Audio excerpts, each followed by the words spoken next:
What's going on, people? This is a quick review. Yeah. This is the film review. Yeah.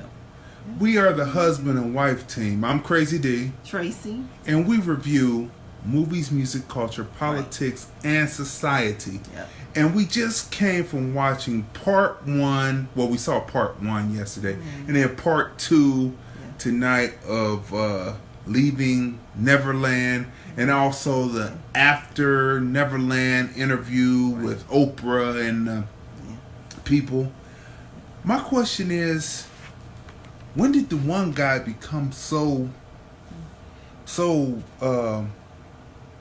European American from Australia, so straight laced, when I believe that he was in the group called Quo?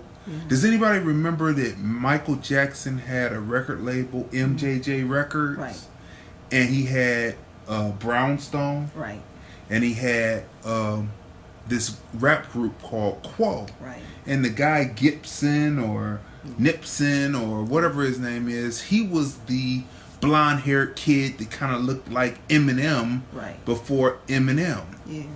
And you know, certain things about the documentary don't add up. Because in the documentary, they're only talking about his choreography, but they skipped over the rap group and him being assigned to Michael Jackson's label. And then they also skipped over the Wade dating Michael Jackson's niece.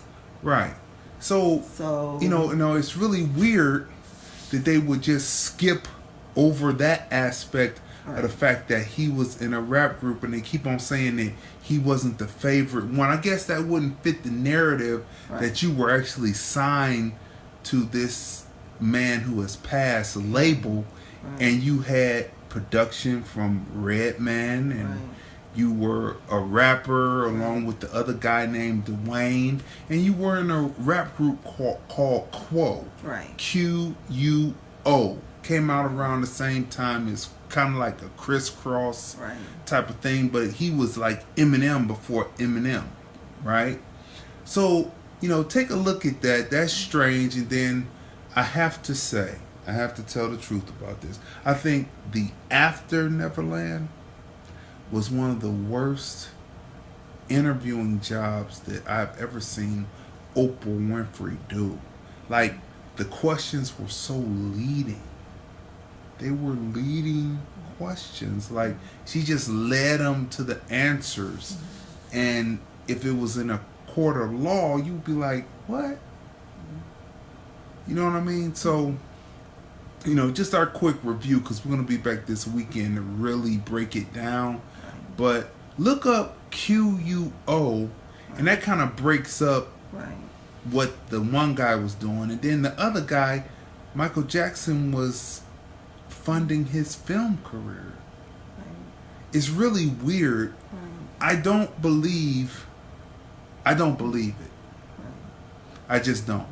And what I found interesting is kind of with the R. Kelly documentary, right? And the parents. These two guys, their parents were the same. Kind of like, here's this artist, really wealthy. Here's my kids. So it was just strange. Same thing. Like, no, we're not gonna do that. We're not gonna leave it. If kids are a certain way, and common sense tells you that this is not true, in my opinion. I don't believe that it's true, because kids are a certain way. If someone does something to a child, the child becomes standoffish to that person and doesn't want to be around that person. That the joy and everything has been misplaced and abused, and they don't be around people. So I don't believe that, and I don't understand why Oprah Winfrey would be in the middle of this, doing this interview, when she was hanging around Michael during those years and interviewing him and having them and doing different things. So if it was actually happening, Oprah would have known that back then. But the thing is, with the Macaulay Culkin, right? As well as Corey Feldman, right? And both have come out and they've talked about how in Hollywood they've been molested by people in the industry. The pedophile. But both men who have in interviews said that they've been molested by prominent men. Right. But they both said that Michael Jackson didn't even touch them, didn't molest them. Right. But in a documentary, the guy says, Wade, he said that Macaulay Culkin was his, like a replacement. Like a replacement. But and if that was the case... He also alluded to the fact that another child was in there, but that particular child said nothing ever happened. So that person can actually come out if that's the case, and place a lawsuit against him. Because they showed his face and they said his name. Right. And the Wade guy stated that he believed that this particular guy who they showed in the documentary and they named was also molested by Michael Jackson. So I turned around and I asked you, I said, could that guy sue? Right. Because he's stating something that...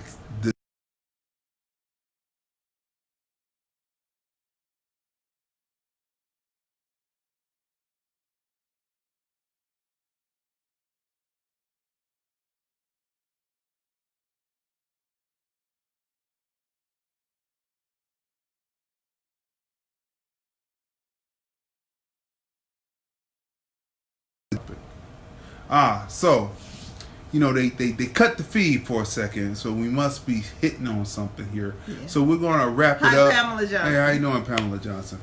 Thanks for tuning in. Listen, this is just a quick review because we're going to be back this Sunday breaking down this whole Leaving Neverland, After Neverland. But after watching the documentary, it's just like so many...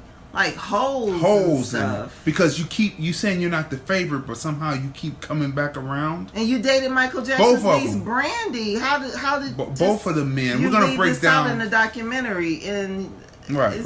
We're gonna break down about the other guy too. But look up Quo, Quo, and the one guy who dated Michael Jackson's niece, when they were starting at 11 and 12, and they had a 10-year, 21, 22, they had a relationship, right?